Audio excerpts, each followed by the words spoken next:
Hello दोस्तों, आज जो हम कहानी सुनाने जा रहे हैं उसका नाम है अधूरा प्यार।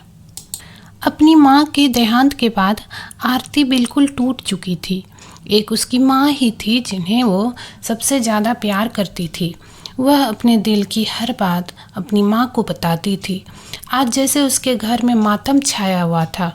उसके पापा की उदासी उससे देखी नहीं जा रही थी। उसे समझ नहीं आ रहा था कि वह अपने दर्द को कम करें या अपने घर वाले को संभालें। फिर भी आरती एक बहादुर लड़की थी, इसलिए वह अपनी तकलीफ़ को दिल में दबाकर अपने घर वालों के आंसू पोंछती है, उन्हें दिलासा देती है। खुद ही अंदर से टूट चुकी आरती सबको तसल्ली दे देती है, लेकिन उसके अंदर सबसे अजीज माँ के बिछड़ने का जो गम है उसे दिल में ही दफन कर लेती है। यह सबके सामने तो खुद के आंसुओं को बहने नहीं देती, लेकिन अकेले में अपने माँ को याद करके बहुत रोती है।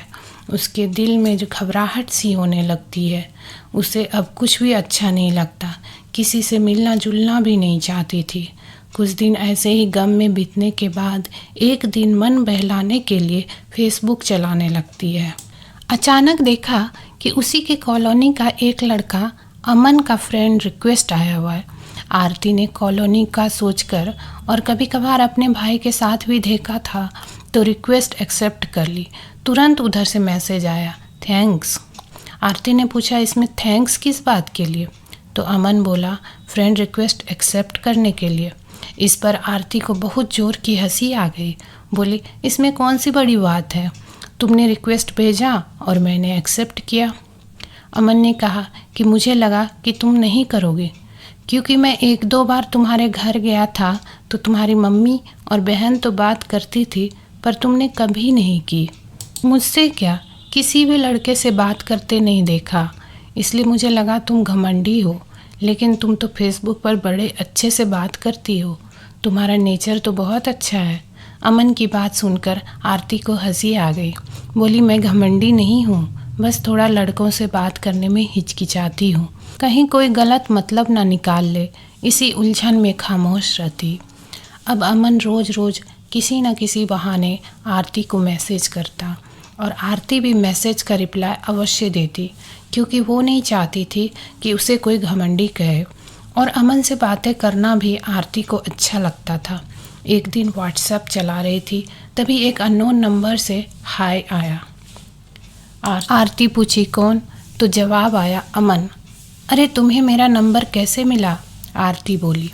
तो अमन बोला, तुम्हारे भाई रजत ने इस नंबर से कॉल किया तो मैंने सेव कर लिया था, जबकि वो आरती की छोटी बहन रेखा से लिया था।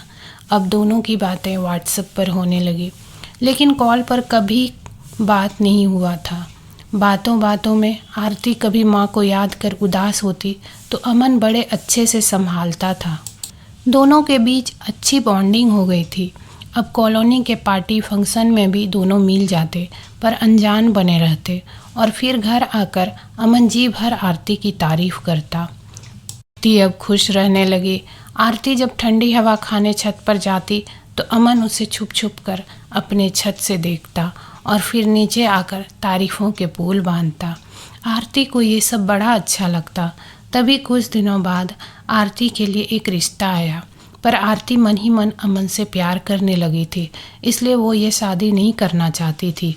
अमन को जब बताई कि वो ये शादी नहीं करना चाहती तो उसने भी मना करने की सलाह दी और घुमा कर पूछता है कि अगर जान पहचान वाले का रिश्ता आए तो करोगी शादी? वो समझ गए कि अमन अपने ही बारे में बात कर रहा। वो हाँ में सिर हिलाती है। 2 दिन बाद पता चलता है कि अमन की माँ ने अमन के लाख मना करने पर भी उसकी शादी कहीं और फिक्स कर दी है। वो मैसेज कर आरती को बताता है कि उसे कोई और पसंद है और रोज़ बातें करते हैं। आरती अमन के इशारे को समझ गई कि अमन आरती की ही बात कर रहा, लेकिन खुद को रुस्वा होने से बचाने के लिए खुद के प्यार का गला घोट देती और कहती, भगवान पर भरोसा रखो, उन्होंने तुम्हें जो दिया है अच्छा ही होगा और तुम्हारी माँ भी तो यही चाहती है। माँ बाप के प्यार से बढ़कर कोई मोहब्बत नहीं होती। तुम उस लड़की से शादी कर लो, मैंने फ़ोटो देखी है, अच्छी है, मेरे से बात करना कम कर दो क्योंकि तुम्हारा फ्यूचर अब वही है, उसे समय दो। इतना कहकर आरती फ़ोन रख दी और फूट फूट कर रोने लगी। उसे अपनी माँ और अमन दोनों के बिछड़ने का गम था। कुछ दिन तक तो दोनों की बातें होती रही।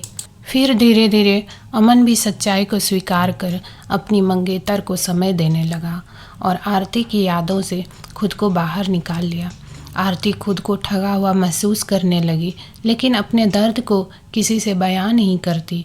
कुछ दिन वह अपनी छत से अमन की छत की ओर देखती और उसकी एक झलक पाने को, लेकिन उन दोनों की ज़िंदगी की तरह ही उन दोनों के घर के बीच भी एक दीवार उठ जाती है। उन दोनों के घर के बीच कोई अपना घर बनवा लेता है। इस तरह आरती और अमन का प्यार अधूरा ही रह गया। दोस्तों, कहानी कैसे लगी कमेंट में ज़रूर लिखिएगा और इस चैनल को सब्सक्राइब करना ना भूलिए। Thank you.